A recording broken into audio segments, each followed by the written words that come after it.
నాటబడకపోతే నువ్వు ఫలించలేవు. ఫలించలే ఫలించలేవు. ఆ ఫలాల విలువ నీకు అర్థం కానే.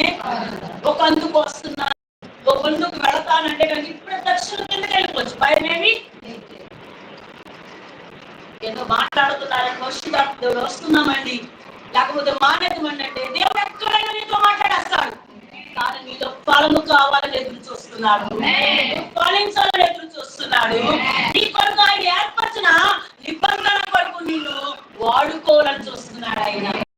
ఏది నీలో ఏది వాడుకోతావు, ఒళ్ళిపోతావు, పుడిపోతావు, చచ్చిపోతున్నానంటావు, చావో. మనకి మరణం అప్పుడే లేదు, మరణం తెలియజేస్తాడు దేవుడు.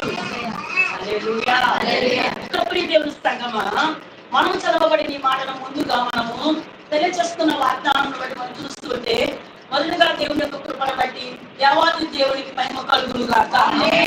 సో దేవుని సాన్నిధ్యంలో నువ్వు ఉన్నావు కనుక నిన్ను అనేకులు పిలిచే విధానంలో దేవుడు నిన్ను వాడుకుంటాడు. కానీ నీవు వాడబడే విధానంలోకి రావాలి.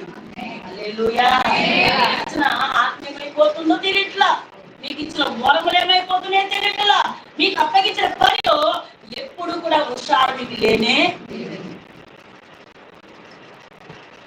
డాక్టర్ చెప్పారంట, పలా రోజు నాలుగు చచ్చిపోతారని. ఎవరి మాట చెప్తే ఎవరి మాట ఏంటది, ఎవరి మాట ముఖ్యం మనకి?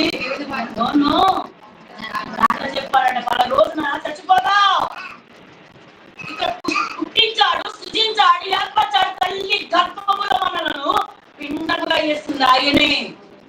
పిండముగా రూపమించి రూపానికి జీవమించి జీవానికి ఒక ప్రత్యేకత కలిగిన దేవుడు యొక్క జీవ రక్షణలు మనలోకి ఇస్తే మనం ఆయన కొరకు ఏం చేయాలి?